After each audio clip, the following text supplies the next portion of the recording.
Beyonce at Kalingap Edo at ang kanyang daddy dati ay meron silang nakitang kakaiba.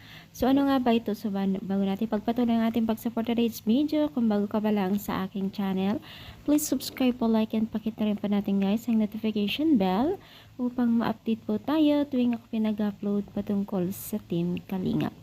Alam niyo ba guys na tila may kakaibang napansin sa love team na EDC, no?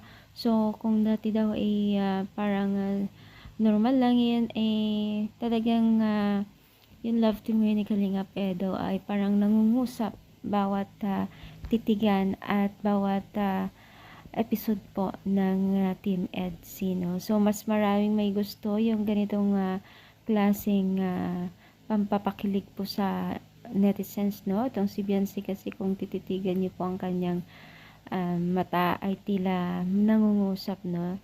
Napakagandang kanyang smile.